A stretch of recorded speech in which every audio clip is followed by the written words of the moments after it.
دلیل نمبر 3، اعوذ باللہ من الشیطان الرجیم، ادع الی سبیل ربک بالحکمت والموعظۃ الحسنۃ وجادلہم باللتی ہی احسن ان ربک هو اعلم بمن ضل عن سبیلہ وہو اعلم بالمہتدین۔ اپنے رب کے راستہ کی طرف حکمت عمدہ باز کے ساتھ بلائیں، اور ان سے بحث بھی کرو تو پسندیدہ طریقہ سے کرو۔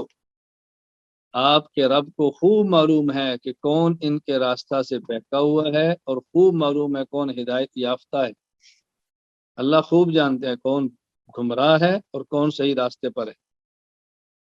اب دیکھو اس آیت کے تحت علامہ ابو البرکات حافظ الدین عبداللہ بن احمد بن محمود النصفی، وفات سن 710 ہجری، اپنی تفسیر مدارک التنزیل و حقائق التعلیق، مدارک التنزیل و حقائق التاویل المعروف تفسیر مدارک میں فرماتے ہیں، وَرَدٌّ عَلَى مَن يَأْبَى الْمُنَاظَرَةَ فِي الدِّينِ، اس آیت میں ان حضرات کا رد ہے جو دینی احکام میں اور دین کے معاملے میں مناظرہ کرنے کا انکار کرتے ہیں۔ اللہ تعالیٰ نے صراحتاً وجادلہم کیا کہ ان کا رد فرما دیا ہے کہ جو مناظرہ کو نہیں مانتے۔ اسی طرح مشہور مفسر محدث مؤرخ ابو الفداء عماد الدین اسماعیل بن عمر المعروف ابن کثیر رحمہ اللہ تعالی، وفات سن 774 ہجری، اپنی تفسیر القرآن العظیم المعروف تفسیر ابن کثیر میں فرماتے ہیں، ای من احتاج منہم الی مناظرۃ و جدال فلیکن بالوجہ الحسن برفق ولین وحسن خطاب، کہ جو شخص مناظر کو جب ضرورت پیش آ جائے، کسی شخص کو مناظرہ کی گفتگو کرنے کی، بہترین اسلوب سے گفتگو کرے، نرمی سے گفتگو کرے اور شائستگی کے ساتھ بات کرے، تو یہاں مناظرہ کا جواز ثابت ہو رہا ہے۔ یہ بات اچھی طرح ذہن نشین فرما لیں۔ یہاں ایک غلط فہمی کو دور کرنا از حد ضروری ہے۔ بہت سارے لوگ یہ بات کہتے ہیں کہ دیکھو قرآن کہتا ہے وَجَادِلْهُمْ بِالَّتِي أَحْسَنُ، مباحثہ ہو تو اچھا طریقہ سے ہو، اور مناظرہ ہو تو اچھا طریقے سے ہو۔ آج کل کے مناظرین ہلڑ بازی کرتے ہیں، لہجہ غلط اختیار کرتے ہیں، ذاتیات پہ کیچڑ اچھالتے ہیں۔ میں ان کی خدمت میں گزارش کرتا ہوں کہ دیکھو اس میں صرف مناظرہ کا قصور تو نہیں ہے، اس فن کا قصور تو نہیں ہے، دین کے شعبے کا قصور تو نہیں ہے۔ اگر کوئی شخص غلط طریقہ پر کرتا ہے تو آپ یہ کہ یہ طریقہ غلط ہے، یہ تو نہ کہ مناظرہ غلط ہے۔ دعوت دینے کا اسلوب ہے، اگر کسی کا طریقہ غلط ہے تو یہ کون ہے اس کا طریقہ غلط ہے، یہ تو نہ کہو کہ دعوت دینا ٹھیک نہیں۔ اگر شخص تدریس کرتا ہے اور اس کا طلباء کے ساتھ معاملہ شفقت والا نہیں ہے، مطالعہ نہیں کرتا، وقت کا ضیاع کرتا ہے، تو یہ کون ہے اس کا طریقہ غلط ہے، یہ تو نہ کو تدریس ہی غلط ہے، یہ تو نہ کو تدریس ہی ثابت نہیں۔ اسلوب کا انکار کریں، اس کا حل کیا ہے؟ آپ صحیح طرح کر لیں، آپ صحیح رخ سے کر لیں۔ تو مناظرہ کا انکار تو نہ کریں نا، طرز کا انکار کریں، اور آپ میدان میں اتریں اور آپ صحیح بات کر لیں۔ تو جی لو میں صحیح طریقے پر کرتا ہوں، ٹھیک ہے آپ کریں، بہت اچھی بات ہے، اللہ مبارک فرمائے، میدان میں اتریں، انکار تو نہ کریں نا، یہ بات اچھی طرح ذہن نشین فرمائے۔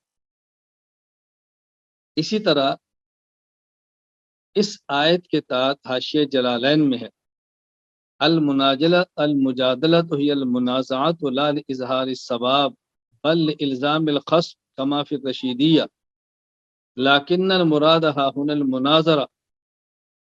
دیکھو قرآن کریم میں ہے ادع الی سبیل ربک بالحکمت والموعظۃ الحسنۃ وجادلہم باللتی احسن۔ فرمایا قرآن کریم نے لفظ جادل فرمایا، یہ باب فعلہ المجادلہ سے ہے۔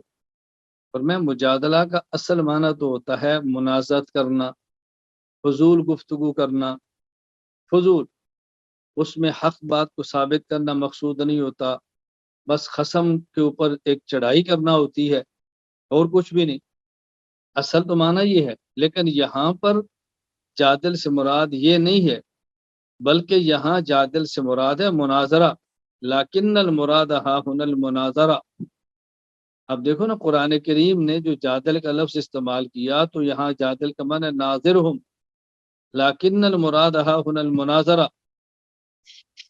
والجدل الاحسن، اور یہ جو جدل احسن طریقے سے مناظرہ کیا ہے، ان یکون دلیلا مرکبا من مقدمات مسلمت فی المشہور عند الجمہور،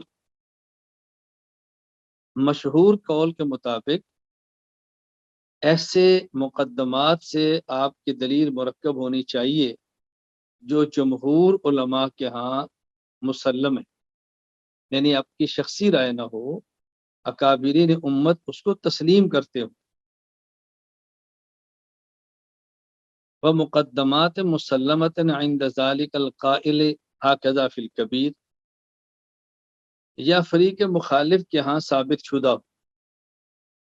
یعنی جدل احسن یہ ہے کہ آپ جب دلیل پیش کریں تو ایسی دلیل پیش کریں کہ جو فریقین کے ہاں مسلم ہو، اور یا ایسی دلیل پیش کریں، جمہور کا معنی اکابرین امت کیا مسلم، اسلاف کیا مسلم ہو۔ اگر خاص وہ شخص نہیں مانتا تو اس کا قصور ہے نا، اکثر علماء اس کو تسلیم کر رہے ہیں اور وہ اکیلا ڈٹا ہوا ہے، وہ اکیلا ڈٹا ہوا ہے، مرغے کی ایک ٹانگ، وہ اکیلا مرغے کی ایک ٹانگ پہ ڈٹا ہوا ہے، اس کا کیا کریں؟ ہاں، یا ضرورت محسوس کریں تو گفتگو کریں ایک ایسی دلیل سے کہ جس دلیل کے جو مقدمات ہیں وہ آپ کا فریق مخالف بھی مانتا ہو۔ بھائی جو بات آپ مان رہے تھے میں نے وہ پیش کی ہے، آپ کہتے ہیں فلاں کتاب میں ہو، میں نے وہ پیش کر دی ہے، اب کیا اشکال ہے؟ آپ نے کہا تھا قرآن سے ہو، میں نے قرآن سے پیش کر دی ہے، اب کیا اشکال ہے؟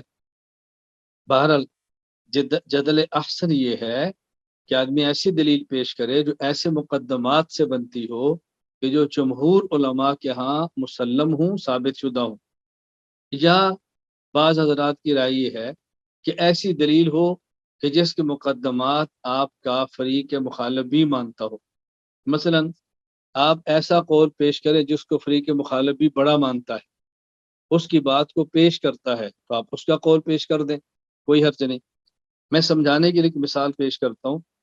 مثال کے طور پہ غیر مقلدین سے آپ کی گفتگو ہوتی ہے، یا ہم غیر مقلد معاشرے کے اندر ایک بات کریں گے کہ دیکھو جی حرم کا امام ہے، ورف الیدین کرتا ہے تو آپ کیوں نہیں کرتے، یہ عوام سے کہیں گے۔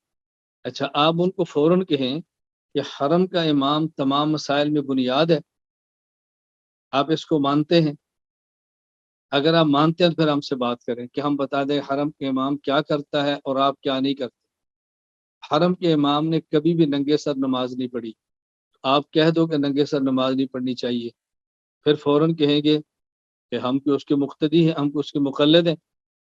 آپ کو جی حرم کا امام تو سلاف امت میں حضرت ابو حنیفہ، مالک، شافعی، احمد کو کہتا ہے، کیا آپ اسی طرح کہتے ہیں کہ ہم ان کے مقلد ہیں؟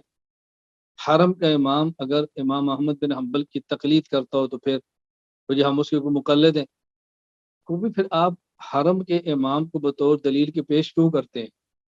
یا تو اس کی ساری باتیں مانو یا پھر ان کو پیش ہی نہ کرو۔ میں گفتگو اس لیے کر رہا ہوں کہ جب فریق سے گفتگو ہو تو دیکھیں اس کے ہاں بنیاد کیا ہے، آپ اس کی بنیاد کو توڑو اور اس کی بنیاد پہ بات کر لو۔ خیر یہ میں نے عرض کیا کہ جدل احسن کیا ہے، بعض کی رائے یہ ہے، مشہور قول یہ ہے کہ دلیل ان مقدمات سے بنی ہو جمہور علماء کیا مسلم، اور یا کم از کم فریق مخالف کیا مسلم، تو اس کا نام ہے جدل احسن۔ اب اگر مرغے کی ایک ٹانگ کی اڑا ہوا ہے، اس کا تو کیا علاج ہے؟ مرغے کی ایک ٹانگ، اس کا آپ کیا علاج کر سکتے ہیں؟ یہ مرغے کی ایک ٹانگ پر مجھے یاد ہے کہ یہ ایک لطیفہ ہے کہ جو بطور محاورہ کے استعمال ہوتا ہے کہ مرغے کی ایک ٹانگ۔ کہتے ہیں ایک بادشاہ تھا تو اس نے اپنے باورچی سے کہا بھئی کوئی مرغہ مسلم ہمیں چاہیے، یعنی ایسا مرغا جو بناؤ سالم ہو اور بہترین ہو اور کوئی جز اس کا اس سے نکلا نہ ہو۔ تو باورچی نے مرغ بنایا اور بنا کر مرغ پیش کیا۔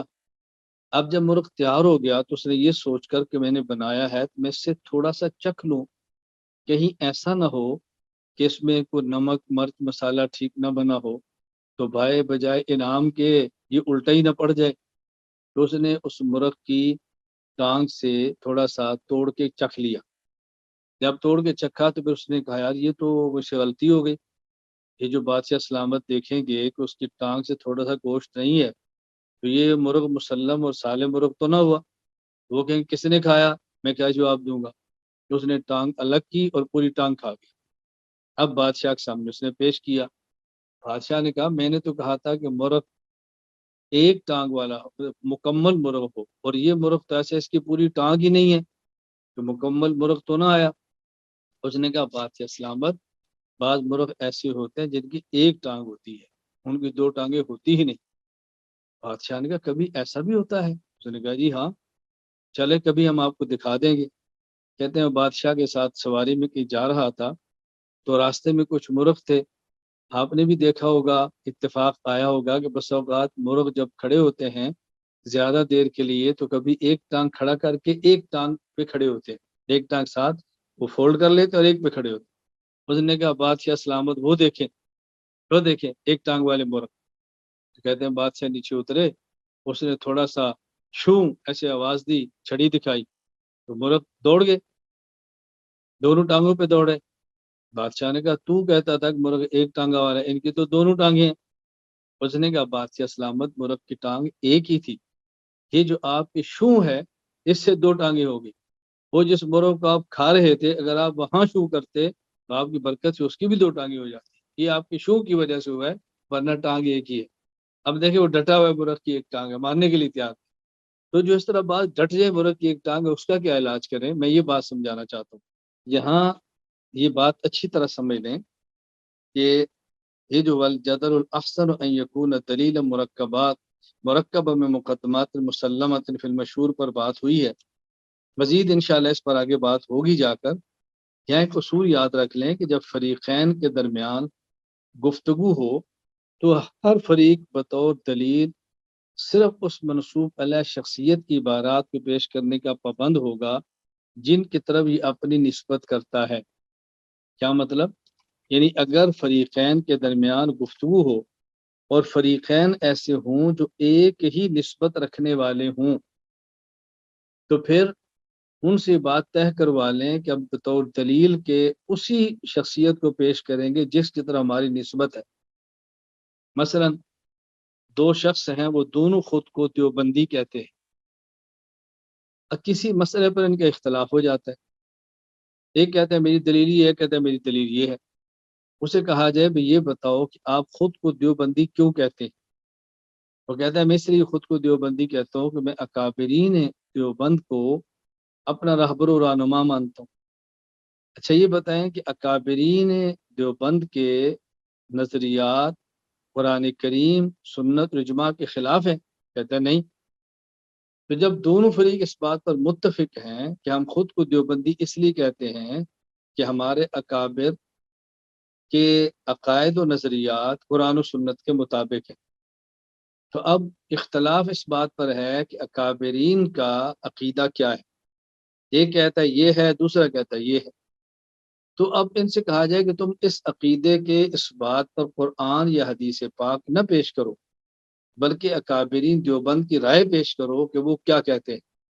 یا تو بات کہہ دو کہ اکابرین کی رائے قرآن و سنت سے متصادم ہے، میں خود کو دیوبندی نہیں کہتا، ٹھیک ہے، براہ راست قرآن کو پیش کرو، حدیث پیش کرو، اجماع پیش کرو، قیاس پیش کرو، لیکن جب آپ کی نسبت کو مانتے ہیں تو پھر اسی کا خیال کر کے آپ اس کو پیش کریں نا۔ میں ایک اور بات کہتا ہوں، جس طرح ہمارے یہاں دیوبندی اور بریلوی یہ دو قسمیں چل رہی، دیوبندی کہتے ہیں میں حنفی ہوں، بریلوی کہتے ہیں میں حنفی ہوں۔ تو جب یہ دونوں خود کو حنفی کہتے ہیں، اب اگر ان کا کسی مسئلے پر مناظرہ ہو تب ان کو چاہیے کہ اکابر احناف کا مفتہ بھی قول پیش کرے۔ بھائی احناف کا مفتہ بھی قول یہ ہے، مثلا بحث ہو جاتی ہے انگوٹھے چومنے پر، بحث ہو جاتی ہے دعا بعد الجنازہ پر، بحث ہو جاتی ہے 11ویں پر، تو بھی اب احناف کا جو مفتہ بھی قول ہے وہ پیش کریں۔ جب میں خود کو حنفی کہتا ہوں تو اس کا معنی کہ احناف کے مفتہ بھی قول کو ادلہ شریعہ کے مطابق مانتا ہوں۔ جب دوسرا فریق خود کو حنفی کہتا ہے تو اس کا معنی وہ احناف کے مفتہ بھی قول کو ادلہ شریعہ کے مطابق مانتا ہے۔ اب ہم نے بحث یہ کرنی ہے کہ حناف کا اس مسئلے پر مفتہ بھی قول کیا ہے، بس۔ وہ کہتا ہے نہیں میری دلیل یہ آیت ہے، میں کہتا ہوں میری دلیل یہ آیت ہے، آپ کہہ دو میں حنفی نہیں ہوں۔ جب خود کو حنفی کہتے ہیں تو پھر احناف کے مفتہ بھی اقوال پیش کرو نا، آپ مزید ادلہ کیوں پیش کرتے ہیں؟ تو یہ بات میں نے آپ کی خدمت میں عرض کی ہے کہ اس کو اچھی طرح سمجھ لیں، مزید آگے اس پر پھر بات ہوگی۔ اس عبارت سے اصول معلوم ہوا کہ اگر ایک ہی نسبت رکھنے والے دو فریقوں کے درمیان مناظرہ ہو تو مناظرہ طے کرتے وقت یہ بات لکھوا لیں کہ ہر فریق بطور دلیل صرف اس منسوب الیہ شخصیت کی عبارات کو پیش کرنے کا پابند ہوگا جن کی طرف یہ اپنی نسبت کرتا ہے۔ مثلا اگر دیوبندی اور بریلوی میں مناظرہ ہو اور موضوع مثلا انگوٹھے چومنا، جنازہ کے بعد دعا، کل وغیرہ ہو تو فریقین اپنے اپنے موقع پر فقہ حنفی کی عبارات پیش کرنے کے پابند ہوں گے، اس لیے کہ فریقین خود کو حنفی کہلاتے ہیں۔ اگر دیوبند کی طرف نسبت کرنے والے دو فریقوں کے درمیان مثلا حیات النبی صلی اللہ علیہ وسلم، سماع الصلاۃ والسلام عند قبر النبی صلی اللہ علیہ وسلم، استشفاء عند قبر النبی صلی اللہ علیہ وسلم، عرض اعمال، مسئلہ توسل، سماع موتیٰ پر مناظرہ ہو تو فریقین متفق علیہ اکابر کی عبارات کو پیش کرنے کے پابند ہوں گے، اس لیے کہ دونوں خود کو دیوبندی کہلاتے ہیں۔ اسی طرح اس آیت کے تحت حضرت مولانا محمد ادریس کاندلوی رحمہ اللہ تعالی شیخ التفسیر، وفات 1394 ہجری، فرماتے ہیں اے نبی دعوت دے، اپنی تفسیر معرف القرآن میں تحریر فرماتے ہیں، اے نبی دعوت دے اور بلا تو اپنے پروردگار کی راہ کی طرف علم و حکمت کی باتوں کے ساتھ اور عمدہ نصیحت کے ساتھ، اور اگر بحث و مباحثہ کا وقت آن پڑے تو نہایت عمدہ طریقے کے ساتھ ان سے مناظرہ کرو۔ یہاں بطور فائدہ کی ایک بات اور سمجھ لیں کہ دعوت کے اصل الاصول دو ہیں، نمبر 1 حکمت، نمبر 2 موعظہ حسنہ۔ حکمت سے مراد دلائل قطعیہ اور موعظہ حسنہ سے مراد دلائل ظنیہ۔ باقی مجادلہ، مناظرہ یہ دعوت کے اصولوں میں نہیں، یہ ایک ضدی اور معاند کے خلاف بطور آخری ہتھیار کے حجت قائم کرنے کے لیے۔ دعوت کے اصول یہ دو ہی، دلائل قطعیہ حکمت، دلائل ظنیہ موعظہ حسنہ، یہ طریقہ ہے۔ باقی جو ان دونوں کو اختیار نہ سمجھے، پھر آپ کے مقابلے میں دلیل پیش کرے تو پھر آپ نے دلیل دینی ہے، پھر وہ پیش کرے تو آپ نے اس کا توڑ پیدا کرنا ہے۔ تو یہ دعوت کی بنیاد نہیں بلکہ ایک دعوت کے لیے مفید چیز ہے، دعوت کے راستے کی رکاوٹ کو ختم کرنے کے لیے۔ اس لیے امام فخر الدین محمد بن عمر بن حسین بن حسن رازی رحمہ اللہ تعالی، وفات 604 ہجری، اپنی تفسیر مفاتیح الغیب المعروف التفسیر الکبیر میں فرماتے ہیں ومن لطائف هذه الآیت انه قال ادعو الى سبیل ربک بالحکمت والموعظۃ الحسنہ۔ فرمایا اس آیت کے علمی لطائف میں سے یہ ہے فقصر الدعوت على ذکر هذین القسمین، اللہ تعالیٰ نے دعوت کو دو قسموں کے اندر منحصر فرمایا، دعوت کی صرف دو قسمیں بیان فرمائی۔ لأن الدعوت ان كانت بالدلائل القطعیہ فهي الحکمہ وان كانت بالدلائل الظنیہ فهي الموعظۃ الحسنہ۔ اگر دعوت دلائل قطعیہ سے ہے تو اس کا نام حکمت ہے، دلائل ظنیہ سے تو اس کا نام موعظہ حسنہ ہے۔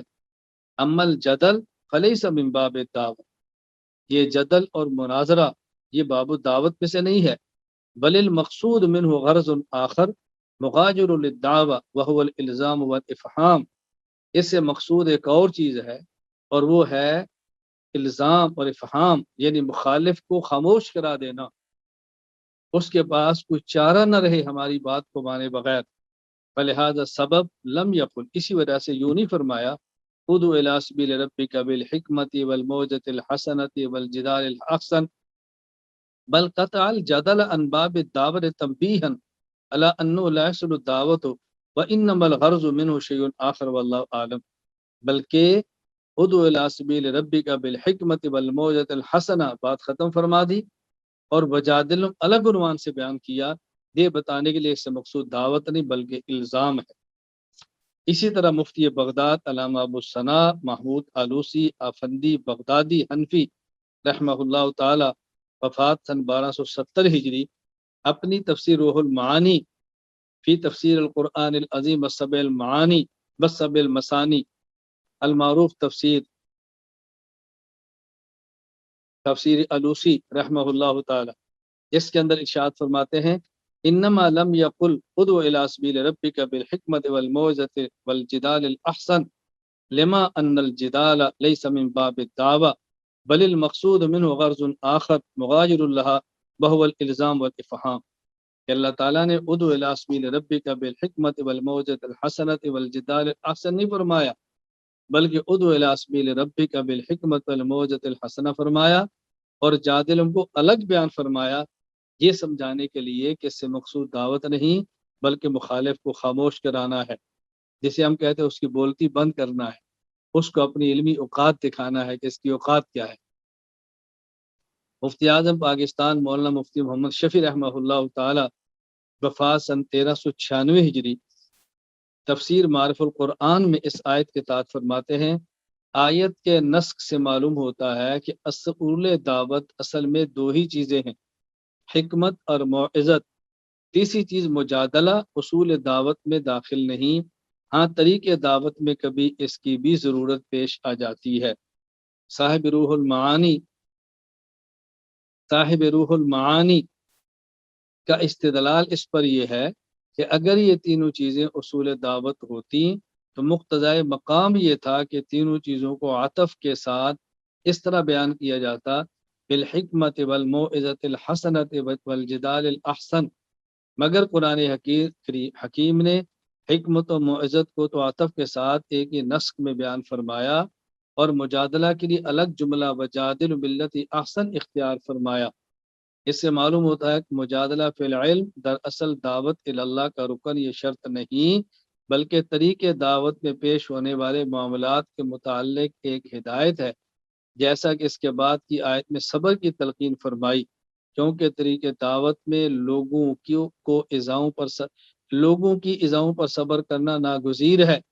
خلاصہ یہ ہے کہ اصول دعوت دو چیزیں ہیں، حکمت اور موعظت، جن سے کوئی دعوت خالی نہ ہونی چاہیے، خواہ علماء ہوں، خواص کو ہو یا عوام الناس کو۔ البتہ دعوت میں کسی وقت ایسے لوگوں سے بھی واسطہ پڑ جاتا ہے جو شکوک و اوہام میں مبتلا ہو اور داعی کے ساتھ باس و مباحثہ پر آمادہ ہیں، تو ایسی حالت میں مجادلہ کی تعلیم دی گئی، مگر اس کے ساتھ ملت یاسن کی قید لگا کر بتلا دیا گیا کہ جو مجادلہ اس شرط سے خالی ہو اس کی شریعت میں کوئی حیثیت نہیں۔